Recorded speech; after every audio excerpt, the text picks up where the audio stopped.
Right, so I have owned the Tudor Pelagos 39 millimeters for about 3 months.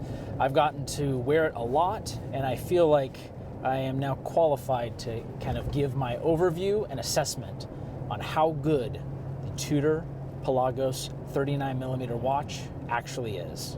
So should you get the Tudor Pelagos in 39 millimeters? Let's go.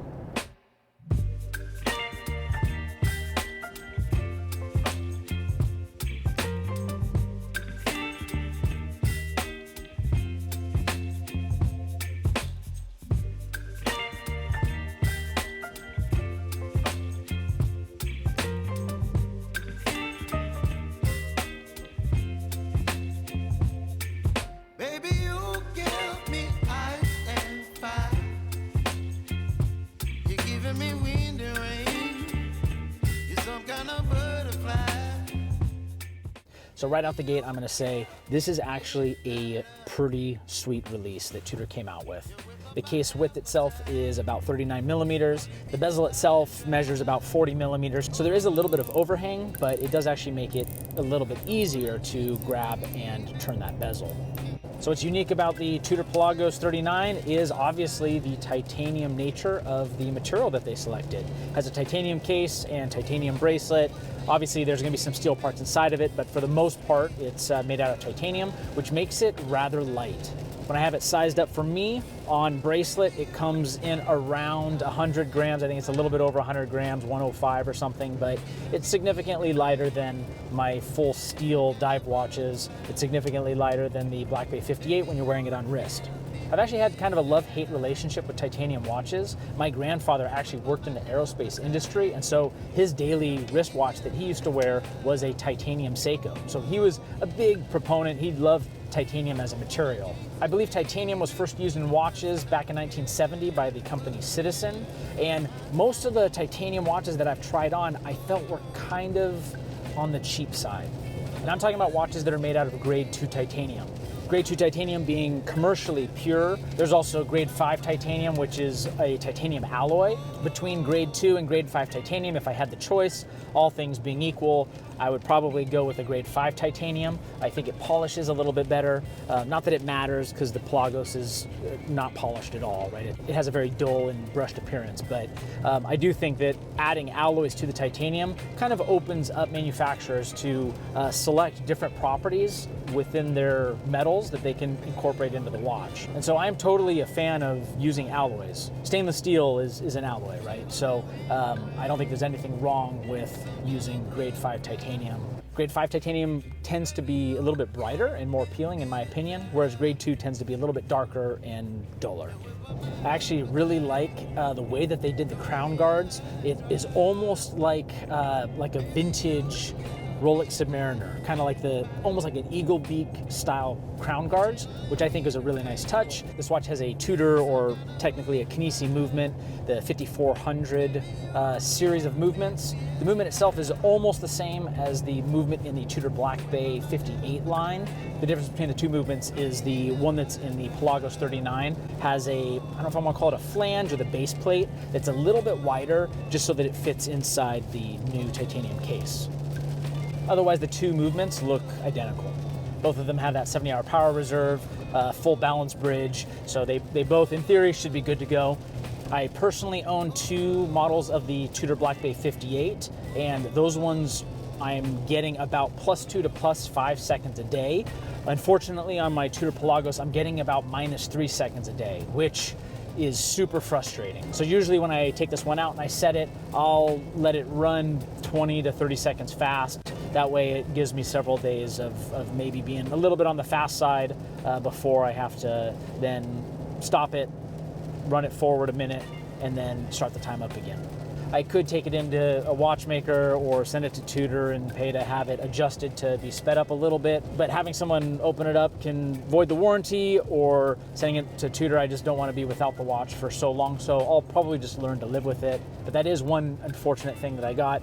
I wouldn't say that that would be indicative of the whole line or the movement itself, but in the example that I got, unfortunately, it does run a little bit slow.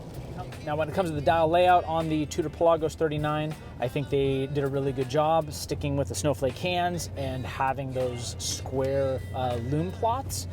I will say that in darkness, there does seem to be a little bit of a difference in brightness between the loom plots on the dial and the hands themselves. It's like the hands don't have enough luminova to glow quite as brightly as the loom plots. And when I look at the finishing of the dial and handset under a loop, the painting and the loom application on the hands does seem to be a little bit rough around the edges, but to the naked eye, you'll barely notice the imperfections. So when I first saw the marketing campaign for the Pelagos 39, I was immediately turned off. I didn't really like the idea of having a sunburst dial and bezel on a dive watch. So don't get me wrong, I mean, I like a sunburst finish, but maybe more so on some sport pieces, field watches, or that kind of thing. I don't really think that the sunburst finish goes as well on a dive watch as maybe some other pieces. But I will say that having owned it and gotten to see it in a lot of different lighting conditions, the sunburst effect is very minimal. It's almost not even noticeable. And so for me, it's not a deal breaker anymore. And I've actually grown to kind of like the finish that they put on the ceramic bezel, because the sunburst style brushing that they did around the bezel actually almost makes the bezel look like a ghosted bezel under certain lighting conditions. So that was actually one thing that I was able to kind of get over. They also wrote the Pelagos in red text, kind of a nod to parent company Rolex with their red line Submariners. I was able to get my Tudor Pelagos from an authorized dealer back in 2022, and in 2023 they did have another price increase. Current pricing now is a little bit shy of $5,000. You know, when it comes to value, I used to think that Tudor was a great bang per buck. I think that it still is a pretty good value, but as competitors are able to deliver offerings at a cheaper price and they're able to slowly advance their movements, and there's off-the-shelf movements now that are getting longer and longer power reserve, I don't think that Tudor represents as good of a value as it did 4 years ago. But still, when you compare Tudor's pricing to other Swiss brands, or when you compare it to their sister company Rolex, I still think that you could make the argument that Tudor is still a good value at that price point. So one of the things I was kind of bummed about was that the Pelagos, which is a 39mm case, Tudor had to go and make it have 21mm lugs. It's like, come on, Tudor, that's so annoying. I don't think there's anything wrong with 20mm lugs on a 40 or sub 40mm case. I don't think that the 21mm lugs look much better than the 20mm lugs of the Tudor Black Bay 58, for example. It just serves to kind of frustrate a lot of people that have a lot of straps in the 20mm size that now they aren't going to be able to put on their Tudor Pelagos. Now, Tudor almost tried to make up for it by including a rubber strap that comes with the purchase. The rubber strap itself, you actually have to use the titanium end links to wear with the rubber strap so that the rubber strap fits. I don't think that that looks good. To me, that it almost seems like it was a cost-cutting measure, right? They're able to save a little bit on the rubber. I don't think that the clasp is finished that well. The rubber feels kind of sticky. It feels like a cheaper rubber instead of a high-quality vulcanized rubber. When I compare the Tudor rubber to companies like Rubber Bee, Everest, or Omega's OEM rubber, the Tudor quality just pales in comparison to those other brands. So even though Tudor kind of went through the expense of giving you the rubber strap, I think the quality is so low that I would have rather had just 20mm lugs, no rubber strap, and I could have bought something that would be offered on the secondary market. But since Tudor is including a rubber strap, I don't know if there's going to be as many secondary manufacturers that are going to make rubber straps to go with the Pelagos. So you're kind of stuck with what Tudor gave you for now. And they also have this extra piece of rubber that seems completely pointless. It's this extra long extension, but I'm never going to use that in my life. I don't know why they gave you this extra rubber strap, like I'm going to strap it to my ankle or something. Or maybe it's to wear it on the outside of a really deep sea dive suit. But to me personally, it does seem a little bit more gimmicky than something that is actually useful and was in demand by the marketplace. If Tudor insists on forcing you to use the titanium end links to install your rubber strap, I kind of think it would have been a nice touch for them to add some type of a quick change strap system or quick release system that would then incorporate those titanium links. Because as it stands right now, you still need a tool to be able to change between titanium rubber, and it does kind of feel like they used the titanium end links as a way to just cut costs. Now when it comes to the OEM bracelet, I really do like the Tudor T-Fit clasp. I think that's awesome. I find myself using that T-Fit adjustment almost on a daily basis when I wear it, so good job on that. Within the clasp, they also give you a quick release diving extension, and that diving extension, the problem with it is that overall it makes the clasp longer than I think it needs to be. I mean, the clasp itself is actually longer than the lug to lug of the watch head. I just proportionally, I didn't really like that. Having this extra long clasp makes it so that it's less comfortable on the wrist. So then it's more likely that I have to use the T-Fit adjustment to adjust it to maybe improve the comfortability a little bit.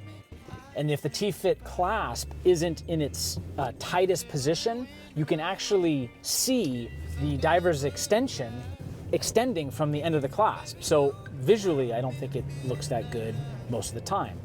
And for most people, I would recommend that they size their bracelet to be somewhere in the middle of the on-the-fly adjustment. So on days that you're dehydrated, you can tighten it one position, and then on days that maybe you're feeling a little bit thicker than normal, you're able to extend it one position to make it more comfortable. And so I kind of feel like if they have the T-Fit adjustment system, maybe not having the diver's extension or having a smaller diver's extension so that when you do need to put it on the outside of a wetsuit, you can open up the diver's extension and adjust the T-Fit position to create that extra space that you need to get over a few millimeter wetsuit that you might be wearing. So I don't know how often people are going to be wearing it for diving, so I do wish that maybe they could have done a little bit of a better job engineering the clasp itself and maybe making it a little bit more compact. All right, so lastly, let's talk about the marketing on this one. Now the Pelagos 39, they put it in their Tudor Pelagos line, which the Pelagos are titanium tool watches, right? This is like their highly capable line of dive watches. And people for a long time have complained that the 42 millimeter full-size Pelagos is a little bit too big. A couple years ago, Tudor released their Pelagos FXD, which made the case a little bit thinner, but it was still pretty wide on the wrist. And with the FXD, Tudor had fixed lugs, so you're limited to wearing it with single pass or NATO style straps. It doesn't come with a bracelet option. So I think ultimately Tudor was actually listening to their customers. They did come out with a overall smaller case dimensions, being 39 millimeters wide and somewhere around 47 millimeters lug to lug. I think this is actually a crowd-pleasing case size that will fit a lot of people. And I think for some women, they will totally be able to pull this one off. And so I think Tudor tried to cast too wide of a net when they marketed this one. I mean, the marketing video starts off awesome. You see this dude that's jumping off of a cliff with his Tudor Pelagos on, which is exactly what I would do with my dive watches. But then the advertising kind of takes a weird twist. They introduce some bisexual lighting, making it so that the watch is just as good for a girl as it is for a guy. And then the ad goes so far to show the watch on a female who's wearing a formal gown. The Pelagos is on a rubber strap, and then suddenly the female is swimming in the ocean with her formal gown on. Like, I don't know what the F they're doing. And then if you actually read the copy for the Pelagos 39, right, like the actual words, they try to market this watch as a do-it-all sport watch that can be dressed up and dressed down. It's your go anywhere, do anything, fits anybody, super inclusive watch. And I understand why a company wants to cast this really wide net, right, to have as many sales as possible. But sometimes I think that you cast such a wide net that you actually kind of lose the essence or the identity in the watch. And I think that that's what Tudor has kind of done with the Pelagos 39. To me, this is not a do-it-all sport watch. This isn't a watch that can be dressed up, dressed down, you're one and done. This is a robust titanium Pelagos. This is a tool watch. This is the quintessential tool watch. For me personally, when I look at my watches that are tool watches, I see those are my adventure watches. You know, those are the watches that I take with me, that I have my adventures with, that you have your awesome, memorable experiences with. I think that the Tudor Pelagos is that adventure watch. It's the one that you don't worry about the titanium scratching, and it doesn't need to look shiny. There's no polished edges. This isn't the watch that you wear with a suit to the formal, stuffy event. This is the watch that you go out with your friends and you do your cliff diving, your skydiving, your hiking. This is the watch that I'll take to the playground and play with my kids because I don't care if it gets scratched up. And so if you're looking for a true tool watch, an adventurer's watch, like the original Pelagos, just in a scaled down size to maybe fit your dainty little wrists, then I would consider getting the Tudor Pelagos 39. So in summary, I really do love the Tudor Pelagos 39. I think that Tudor should probably fire their marketing department.